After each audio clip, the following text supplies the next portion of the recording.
Pergi ke taman memetik bunga, bunga melati harum baunya. Hadir-hadiri yang dihormati semua, majlis dimulakan dengan penuh ceria. Assalamualaikum dan selamat sejahtera. Kami, tim TVPSS mengalu-alukan kedatangan guru-guru dan murid-murid di Majlis Persaraan Tuan Guru Besar SK Ulu Semenyih pada tahun 2026.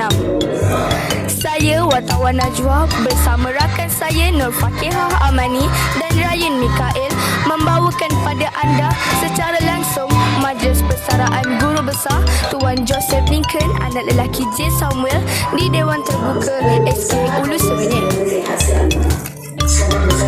Untuk pengetahuan semua, majlis ini telah ditetapkan pada hari Khamis 12 Mac 2026.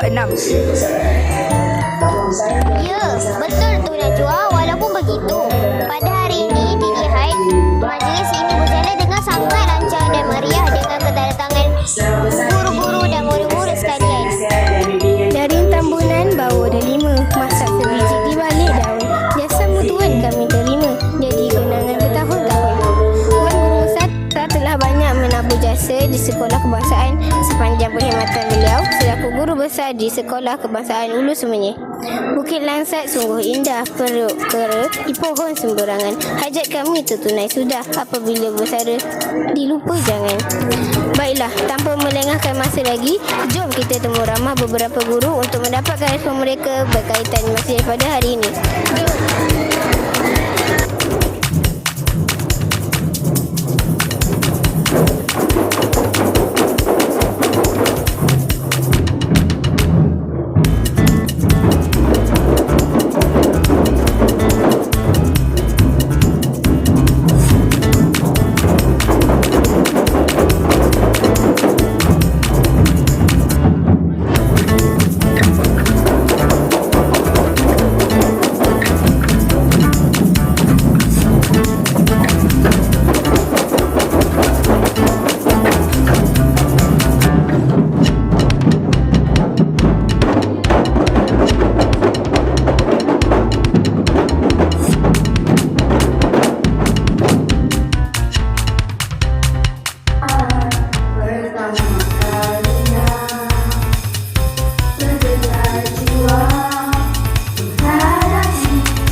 soalan Ustaz.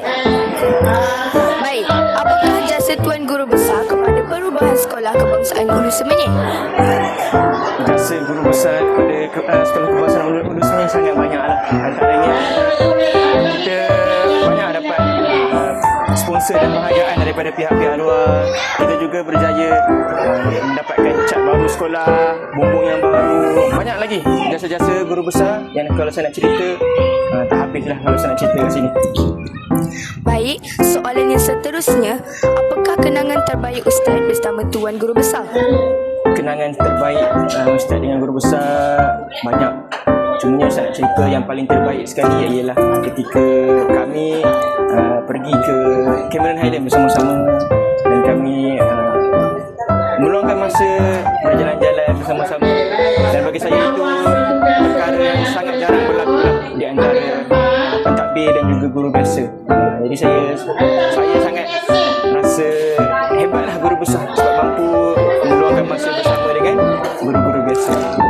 Baiklah, itu sahaja soalan daripada saya. Terima kasih Ustaz kerana sudi ditemukan. Sekian sahaja daripada saya, Wartawan Najwa. Selamat tengah hari, Madam. Selamat tengah hari. Boleh saya tanya satu soalan? Boleh. Sempena Tuan Guru Besar bersara, apakah pesanan untuk Guru Besar selepas ini? Okey, satu saja pesanan saya untuk Tuan Guru Besar. Saya mendoakan supaya beliau terus sihat, ceria dan bergembira apabila bersara dan dapat melancong bersama keluarga untuk menjelajahi dunia. Okey, semoga ada rezeki kita dapat berjumpa lagi. Terima kasih Madam atas jawapan yang sungguh menarik tadi. Terima kasih. Terima kasih juga pada awak.